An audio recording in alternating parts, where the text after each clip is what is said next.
Bonjour à tous, c'est Geoffrey, bienvenue dans cette nouvelle vidéo, j'espère que tout le monde va bien. Alors aujourd'hui, je vais parler bien sûr du régime low carb, du régime cétogène, paléo, etc. Donc ça va être un peu plus général. Je vais parler aujourd'hui de l'importance de la vitamine C dans les régimes low carb, particulièrement en régime cétogène, parce que vous savez qu'en régime cétogène, on ne va pas manger beaucoup de fruits, on va manger très très peu de fruits, simplement des baies qui contiennent de la vitamine C, mais ceux qui ne mangent pas de B pourront vite être en carence de vitamine C. Alors, pour ceux qui ne le savent pas, la vitamine C, c'est déjà une vitamine qui est hydrosoluble comparée à la vitamine A, D, K par exemple.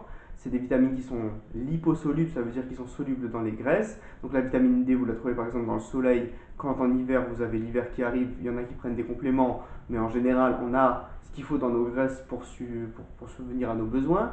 Quand vous mangez des aliments gras en régime cétogène comme du beurre, etc., vous avez dedans de la vitamine A. Euh, voilà, c'est pas des vitamines qui vont manquer. Alors que la vitamine B et surtout la vitamine C, c'est une vitamine qui est hydrosoluble, donc elle est soluble dans l'eau. Ça veut dire que quand vous en prenez un jour, il faut en prendre à peu près tous les jours, parce que quand vous en prenez, si vous avez, par exemple, vous en prenez trop, c'est ça la différence, c'est que si vous prenez trop d'une vitamine liposoluble, ça va générer peut-être à long terme des catastrophes, parce que le corps ne va pas les évacuer. Par contre, si vous prenez par exemple trop de vitamine C un jour, ça va pas être trop grave parce que vous allez l'éliminer dans l'urine. Par contre, le problème c'est que comme vous l'éliminez dans l'urine, et ben, si un jour vous en prenez pas assez, et ben, vous allez être en carence. Alors, ça va pas être un scorbut tout de suite, c'est pas parce qu'un jour vous prenez pas de la vitamine C que vous allez avoir le scorbut. Heureusement d'ailleurs.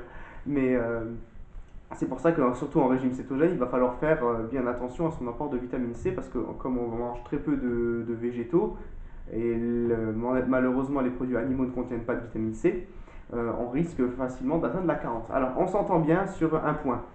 Alors, contrairement à ce qu'on peut penser concernant les besoins en vitamine C, quand on fait un régime low carb et particulièrement un régime de type cétogène, alors on évacue, vous le savez, toute l'eau, etc. Donc la vitamine C qui part avec. Par contre, les besoins journaliers en vitamine C dans un régime low carb type cétogène sont beaucoup moins élevés que dans un régime high carb, si je peux dire, un régime avec beaucoup de glucides dedans, un régime standard, si on peut dire, voilà, un standard. En régime cétogène, les besoins en vitamine C du corps humain sont beaucoup plus bas. Donc vous pouvez les trouver soit si vous mangez, comme je l'avais déjà dit, les seuls fruits qu'on peut manger, les mûres, les fraises, les framboises, les cassis, tout ce qui est petite baie en petite quantité.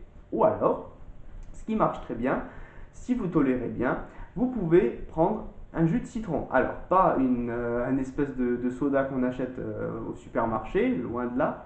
Quand je dis jus de citron, ça veut dire vous prenez un citron, vous le coupez en deux, vous le pressez, alors dans un pressoir ou avec la main, et vous y ajoutez, si vous voulez, de l'eau gazeuse. C'est ce que je fais moi, ça fait une espèce de soda, c'est mieux que pur parce que pur, le jus de citron, ça a un peu de mal à passer, surtout à jeun. Donc vous prenez un peu de jus de citron, même un demi-citron, ça suffit, si vous êtes à deux.